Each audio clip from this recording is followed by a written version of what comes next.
Have you ever looked into someone's eyes and realized they had been carrying a pain so heavy they believed the truth would destroy the people they loved? For 27 years, I believed my mother was cold, distant, secretive. I thought she loved silence more than her own family. I judged her just like everyone else did. But one rainy October afternoon, after a single phone call from the hospital, I opened an old wooden box hidden beneath her bed. Inside were dozens of faded photographs, letters tied together with a blue ribbon, a birth certificate that changed my identity, and one handwritten note. Only 9 words. Please forgive me, I only wanted to save you. That sentence shattered everything I thought I knew.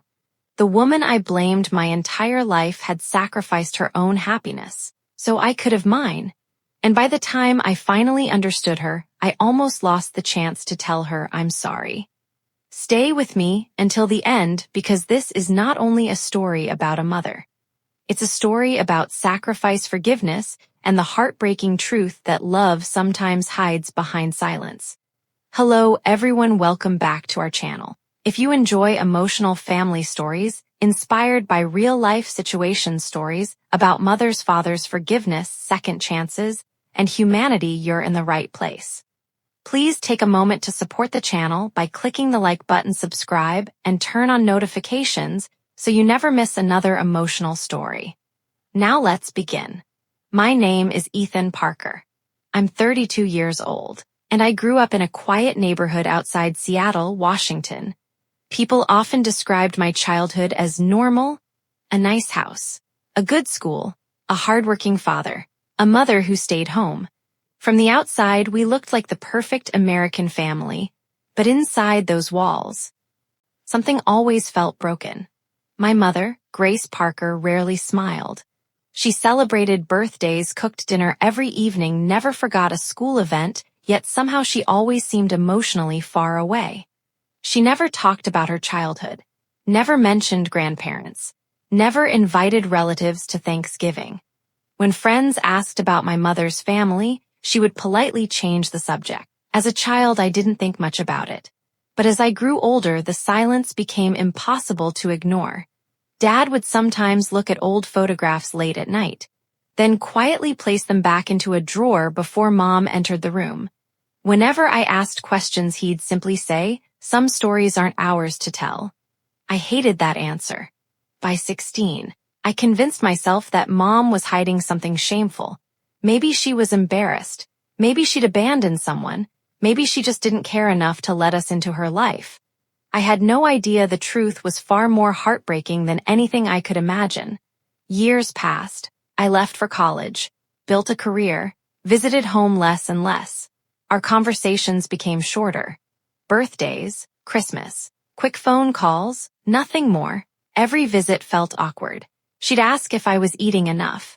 I'd answer with one-word replies. She wanted closeness. I wanted explanations. Neither of us knew how to bridge the distance.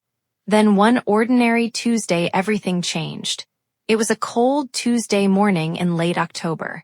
I had just walked into my office in downtown Seattle when my phone started vibrating. The screen showed an unfamiliar number.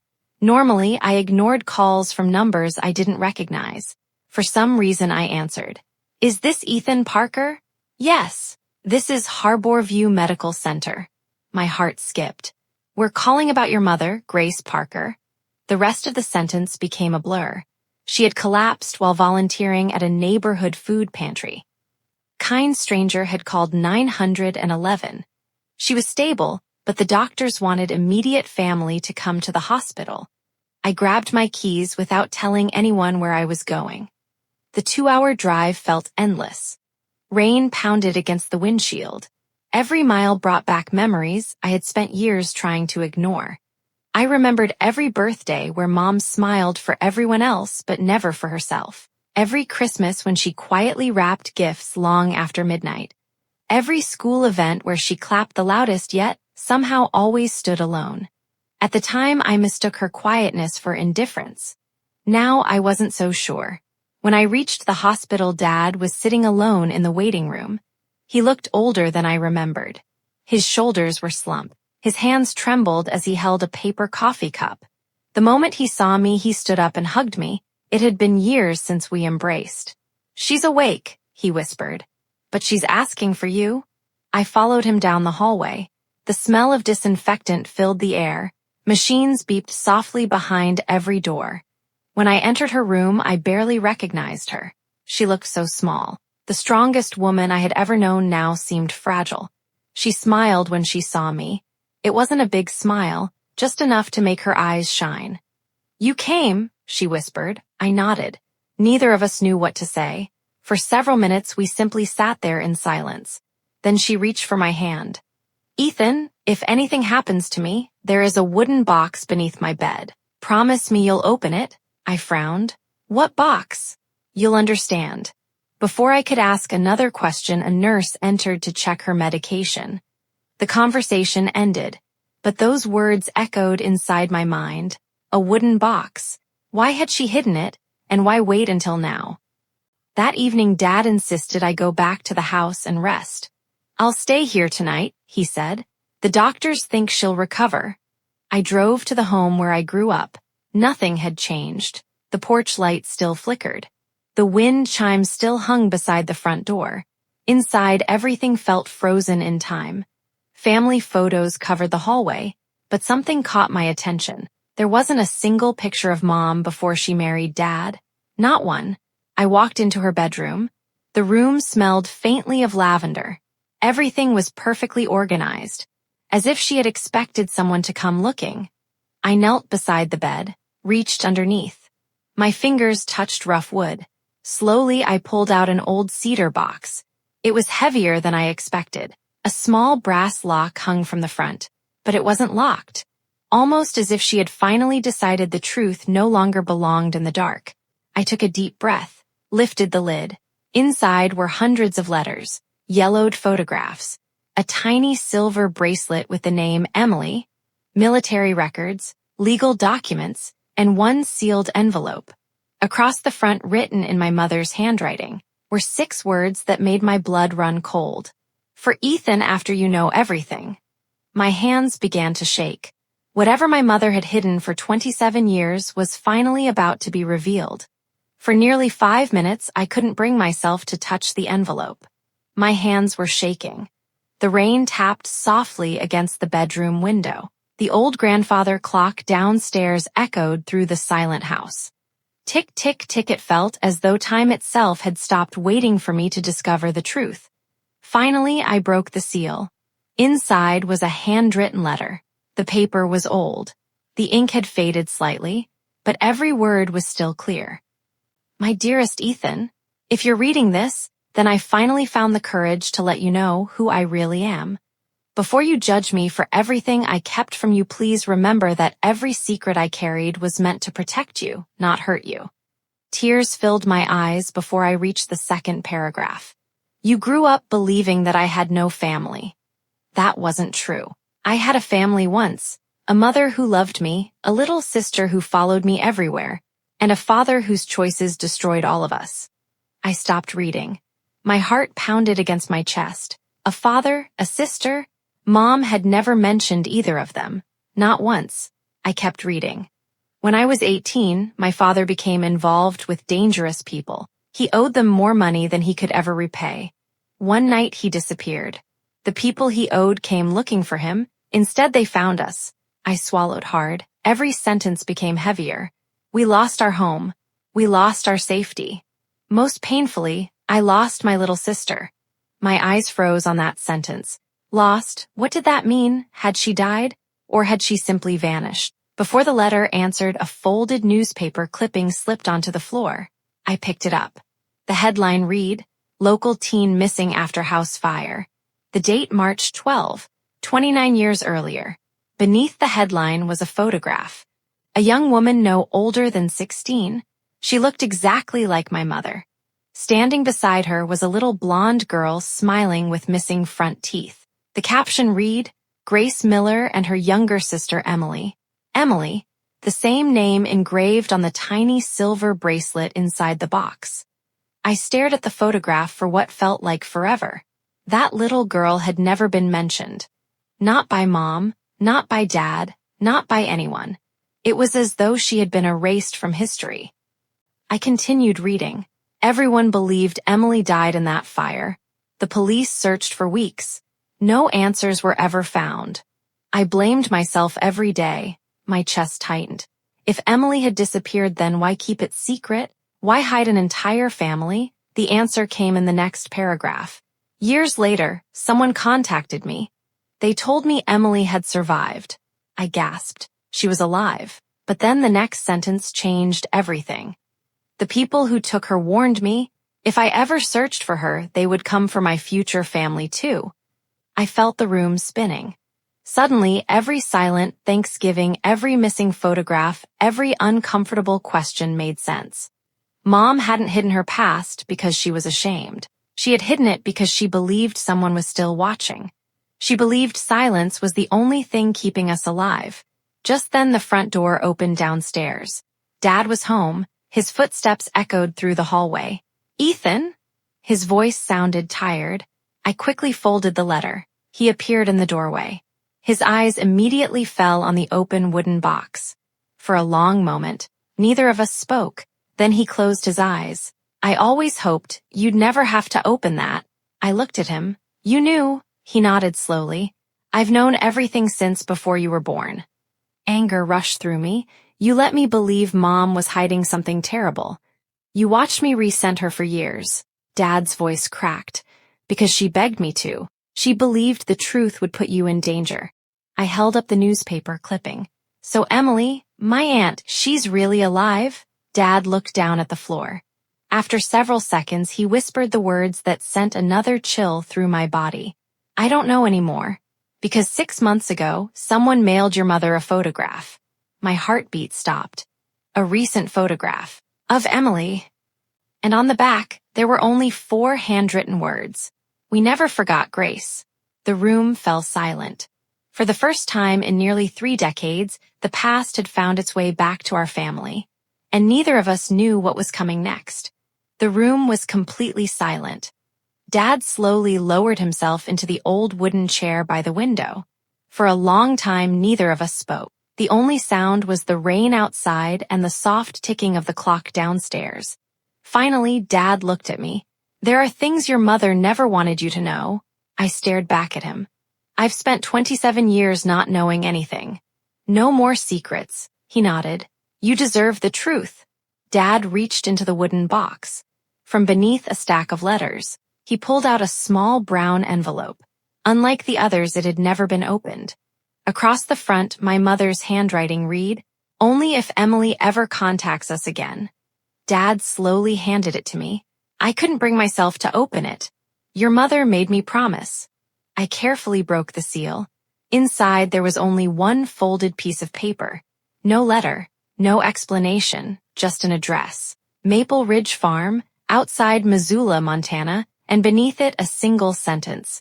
"If anything happens to me, start here." I looked at Dad. "What is this place?" He took a deep breath. "It's where your mother grew up." I thought it burned down years ago. The next morning, we returned to the hospital. Mom was awake. She looked tired but peaceful. When she saw us, she immediately noticed the envelope in my hand. Her smile disappeared. "You opened the box." It wasn't a question. I nodded. She closed her eyes. I always prayed that day would never come. I pulled up a chair beside her bed. "Mom, who is Emily?" A tear rolled slowly down her cheek. "My little sister." "Is she alive?" She didn't answer. Instead, she whispered something so quietly I almost didn't hear it. "I hope so." Those 3 words broke my heart. She still didn't know. After 27 years, she still didn't know whether her sister was alive or dead. Mom reached for my hand. "Ethan, if you go looking for answers, you may find things that change the way you see our family forever." "I don't care. I just want the truth." She squeezed my hand. "The truth has a price. So does silence." For the first time in years, she smiled. A real smile. "You sound just like your grandfather." The word stunned me. "My grandfather? The good one? My mother's father? The only man who ever protected us?" I frowned. "I thought you said your father." "I did. He wasn't my real father." Everything inside me froze. "What?" She slowly nodded. The man you believed was my father was my stepfather. He was never the man who raised me. Another secret, another layer. Every answer only created more questions. Later that afternoon, Mom fell asleep. Dad and I walked into the hospital cafeteria. Neither of us touched our coffee. Finally, he spoke. I think we need to go to Montana. You mean now? He nodded. If Emily is really alive, if someone is trying to contact your mother, we can't ignore it anymore. I looked out the window. For 27 years, my mother had carried this burden alone. Maybe it was finally time someone carried it with her. 2 days later, we packed a small suitcase, collected every letter from the wooden box, and began the long drive toward Montana. As miles of highway stretched ahead, I couldn't stop thinking about one question. If Emily had survived, why had she waited nearly 3 decades to reach out? Or had someone else sent that photograph? As the sun disappeared behind the mountains, Dad suddenly slowed the car. A black pickup truck had been following us for nearly 40 miles. Every time we changed lanes, it changed lanes too. Every time we slowed down, it slowed down. I looked in the side mirror. The driver wore a dark baseball cap. His face was impossible to see. Dad tightened his grip on the steering wheel. Without taking his eyes off the road, he whispered, I don't think this is a coincidence. For the first time, I realized my mother's greatest fear might never have been in the past. It might have been waiting for us on the road ahead. The black pickup truck stayed behind us for another 20 minutes. Neither Dad nor I said a word. The atmosphere inside the car felt heavier with every mile. Finally, the truck exited onto another highway.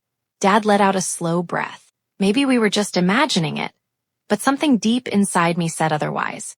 After everything, we had learned nothing felt like a coincidence anymore. By late afternoon, we reached the outskirts of Missoula, Montana. The city slowly disappeared behind us, replaced by rolling hills, open fields, and long stretches of quiet country roads. According to the old address, Maple Ridge Farm was another 15 miles away. As we turned onto a narrow gravel road, the GPS signal disappeared. Cell service faded. The only sound was the crunch of tires against loose stones. Finally, an old wooden sign appeared beside the road. Most of the paint had peeled away, but one word was still visible. Maple Ridge. This is it, Dad whispered. The farmhouse stood at the end of a long dirt driveway. It looked abandoned. The porch sagged. Several windows were broken. Wild vines had climbed across the walls. Nature had slowly reclaimed the place. Yet something immediately caught my attention. Fresh tire tracks. They couldn't have been more than a few days old. Someone had been here recently.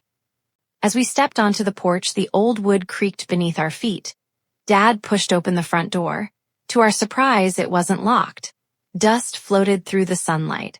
Furniture remained exactly where it had been decades ago.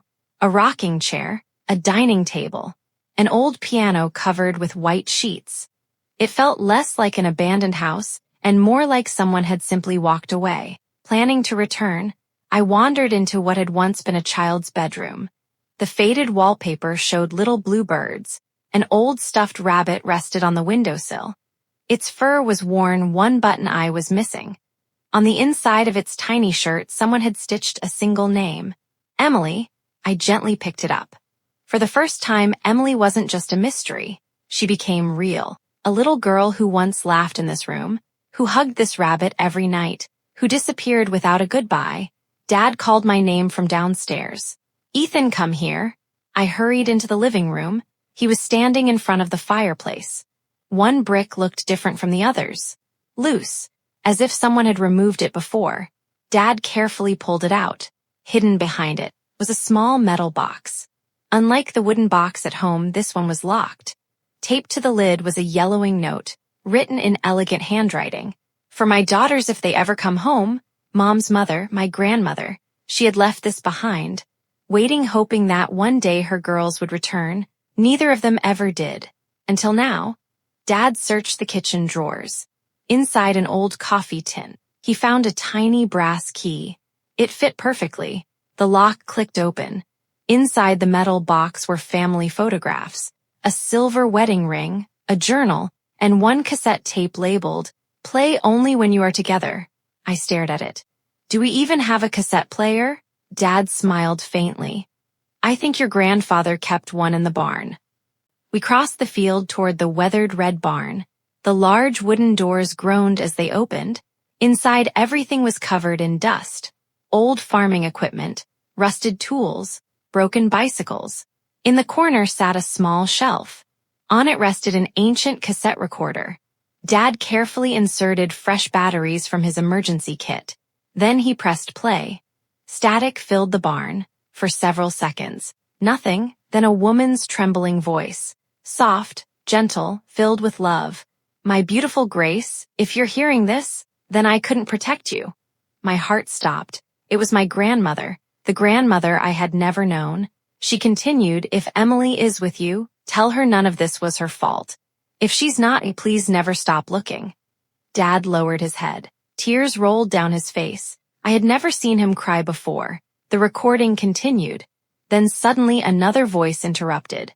A man's voice. Loud, angry. "Turn that off." The tape shook violently. Someone screamed. Glass shattered. The recording ended with a child's terrified cry. Then silence. The cassette had captured the final moments before the family was torn apart. Neither of us could speak. As I slowly removed the tape, I noticed something lying beneath the recorder. It hadn't been there when we arrived. A plain white envelope. No stamp, no address, just 2 handwritten words. "You're late." For several seconds, Dad and I simply stared at the envelope. Neither of us had heard anyone enter the barn. No footsteps, no car, nothing. The words, "You're late," felt less like a message and more like a warning. Dad carefully opened the barn doors and looked outside. The fields were empty. The wind gently moved through the tall grass. Whoever had left the envelope was already gone. Inside the envelope, there was only one folded sheet of paper. No signature, no explanation, just another handwritten sentence. "If you want the truth, come to Pine Hill Cemetery before sunset." Beneath the message, someone had drawn a small map. A single grave had been circled in red. Dad looked at his watch. "We have less than an hour." Without another word, we climbed back into the truck. 25 minutes later, we arrived at Pine Hill Cemetery. The place was peaceful. Rows of white headstones stretched across the hillside. Golden sunlight filtered through the pine trees. It should have felt comforting. Instead, every step filled me with unease. We followed the map until we reached the circled grave. The name on the stone made my heart race. Margaret Miller. My grandmother. Grace and Emily's mother. She had died 29 years earlier. Someone had placed fresh white lilies on her grave. They couldn't have been there long. The petals were still covered with water droplets. Someone had visited that very day. As Dad quietly bowed his head, I noticed movement several rows away. A woman. She appeared to be in her early 40s. She wore a dark coat and held a small bouquet of wildflowers. The moment our eyes met, she froze. For a split second, it looked as though she recognized me. Then she turned and began walking away. "Wait!" I shouted. She didn't stop. I ran after her. By the time I reached the cemetery gate, she had disappeared. Only the bouquet remained on the ground. Inside the flowers was another note. This one read, "She never stopped loving her sister." No name, no signature. That night, Dad and I checked into a small roadside motel. Neither of us could sleep. The questions kept growing. Who was the mysterious woman? Why did she seem to know our family? Why leave clues instead of simply speaking to us?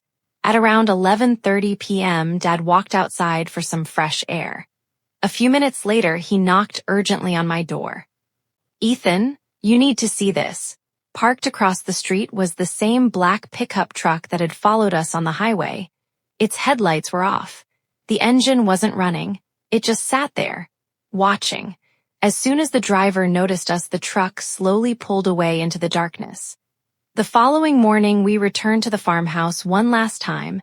Before leaving, I decided to search the attic. Most of it was filled with broken furniture and dusty boxes. But in one corner, hidden beneath an old blanket, was a small cedar chest. Unlike everything else, it looked new. Someone had placed it there recently. Inside, there was only one item, a leather-bound diary. The first page read, "My name is Emily Miller." My hands trembled. I looked at Dad. "This can't be real," he slowly nodded. "It has to be." I opened to the final page. The last entry had been written only 3 weeks earlier. It said, "If Ethan ever finds this diary, tell him none of this was his mother's fault. Grace spent her entire life protecting us. The real monster was never our family, it was the man who destroyed it. And if you're reading this, he's probably looking for you now." At the bottom of the page, a fresh ink signature. Emily. She was alive.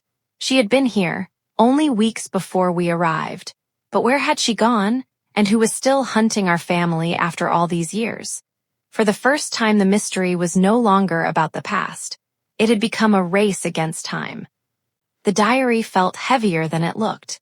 Not because of its weight, but because every page carried a lifetime of pain. Dad and I sat in the old farmhouse kitchen. The morning sun filtered through cracked windows. I turned the first page. Emily's handwriting was neat, almost identical to my mother's. The first entry was dated 29 years earlier. "If Grace ever reads this, I need her to know I never blamed her." A tear rolled down my cheek. For 27 years, my mother had lived with unbearable guilt, believing she had failed her little sister. Yet Emily had never blamed her. As I continued reading, the missing pieces finally came together. The house fire was never an accident. It had been started deliberately. Not to kill the family, but to destroy evidence. The man everyone believed was Grace's father. Her violent stepfather had been working with a criminal network that used abandoned properties to hide stolen cash and forged identities. When he realized investigators were getting close, he set the fire himself. In the chaos, Emily became separated from Grace and their mother. A retired firefighter found Emily alive several miles away. Fearing the criminal group would come back for her, he and his wife secretly raised her under a different name after working with authorities. To protect the child, every official record connected to Emily was sealed. Grace was told Emily had likely died. The people investigating the case believed that lie would keep Emily safe. It also shattered Grace's heart. Years later, Emily learned the truth. She discovered she had an older sister who had never stopped searching. She wanted to reunite. But every time she came close, someone from the old criminal network resurfaced. The threats never completely disappeared, so she stayed hidden, watching from a distance. She attended my high school graduation. Without introducing herself, she left flowers outside our house after my grandmother's birthday. She even mailed anonymous Christmas gifts to Mom for years. The woman my mother thought she had lost forever had quietly remained close, unable to reveal herself. Dad wiped away tears. "I never knew all of this. Neither had Mom. The investigators had hidden the full truth from everyone, believing secrecy was the safest option." At the back of the diary, a folded note slipped onto the table. It contained an address, not in Montana, Seattle, only 20 minutes from my parents' home, along with one sentence. "If the danger is finally over, I'll be here every Sunday at noon." Today was Sunday. I looked at my watch. 11:07 a.m. Dad looked at me. "We can still make it." We drove through the mountains without stopping. Neither of us spoke. For the first time in my life, hope felt stronger than fear. At exactly 11:58 a.m., we pulled into the parking lot of a small community garden beside an old church. Children laughed nearby. Volunteers handed out fresh vegetables to local families. Near a bench, a woman in a blue sweater was carefully planting white roses. She looked up, our eyes met. For a moment, everything stood still. Her eyes, they were my mother's eyes, the same gentle smile, the same quiet sadness. She slowly stood. "Ethan?" I couldn't speak. Dad whispered, "Emily." The woman covered her mouth as tears filled her eyes. After 27 years, the two sisters were finally only a phone call apart. But before I could take another step, my phone rang. It was the hospital. My heart dropped. The nurse's voice was calm but urgent. "Mr. Parker, your mother is asking for you. Please come as soon as possible." I looked at Emily, then at Dad. After decades of silence, our family had finally found the truth. Now we had one last chance to bring it home. The drive back to Seattle was the longest journey of my life. Emily sat quietly in the back seat. Every few minutes she looked out the window as though she was trying to imagine the moment she had dreamed about for nearly 3 decades. No one spoke. There were no perfect words for what we were about to face. Only hope. When we arrived at Harborview Medical Center, a nurse met us in the hallway. "She's awake," she said softly, "but she's very weak." Emily stopped walking, her hands trembled. "What if she doesn't recognize me?" I gently smiled. "A sister never forgets." Emily closed her eyes, took one deep breath, and stepped into the room. My mother was looking out the window. She slowly turned toward the door. At first she only saw me, then Dad, and finally, her eyes rested on the woman standing behind us. For several seconds she didn't move. She simply stared. Then barely above a whisper she said one name. "Emily?" The woman nodded through tears. "It's me, Grace. I'm home." My mother covered her mouth. The tears came instantly. She reached out with shaking hands. Emily rushed to her bedside. The two sisters embraced. Neither of them could stop crying. 27 years of grief, fear, and unanswered questions disappeared in one embrace. There wasn't a dry eye in the room. Even the nurses quietly stepped back, giving the family the privacy they had waited a lifetime to have. After a long silence, Mom looked at Emily. "I thought I lost you." Emily gently shook her head. "You never lost me. You spent your whole life protecting me. You just didn't know it."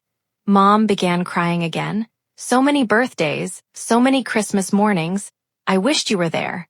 Emily smiled. "I was." She reached into her purse and pulled out a small stack of old photographs. Pictures taken over the years. One showed me graduating from high school. Another showed Mom volunteering at the food pantry. Another showed Dad repairing the old porch.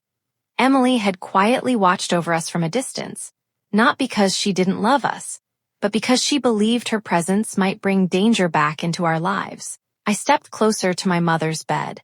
There was something I had carried for years, something I needed to say. I took her hand. "Mom," she looked at me, "I'm sorry. I spent so many years judging you. I believed your silence meant you didn't love me. I couldn't have been more wrong. You carried pain that no one should ever carry alone. And instead of asking why, I blamed you." Tears filled her eyes. She squeezed my hand. "You were a child. I never wanted you to carry my burden. I only wanted you to have the childhood I lost." At that moment, I finally understood. Her silence had never been a wall. It had been a shield. A few weeks later, Mom was strong enough to leave the hospital. For the first time in decades, our family gathered around one table. Thanksgiving looked different that year. There were no empty chairs, no unanswered questions. Emily laughed as she shared childhood memories with Mom. Dad smiled more than I had seen in years. The house that once felt filled with silence now echoed with conversation, music, and hope. Before dessert, Mom stood up. She raised her glass. "I spent years believing secrets protected the people I loved." She looked around the room. "But love grows stronger in truth. Promise me something. If life ever gives you a reason to hide your pain, don't carry it alone. Let the people who love you help." Everyone nodded. No one said another word, because no words were needed. 6 months later, Grace and Emily opened a nonprofit organization together. Its mission was simple: to help families separated by tragedy, violence, or childhood trauma reconnect and heal. Every person who walked through their doors received the one thing they had both needed for so many years: hope. Sometimes the strongest people aren't the ones who fight the loudest. They're the ones who suffer quietly so the people they love never have to. But even the strongest hearts deserve to be heard. And sometimes the greatest act of courage is finally telling the truth. If this story touched your heart, remember this: call your mother. Call your father. Call the person you've been meaning to forgive. Life changes faster than we expect. Don't wait until tomorrow to say the words that matter today. Thank you for watching. If you enjoyed this emotional story, please like this video, subscribe to the channel, and share it with someone who believes in the power of family, forgiveness, and humanity. We'll see you in the next story.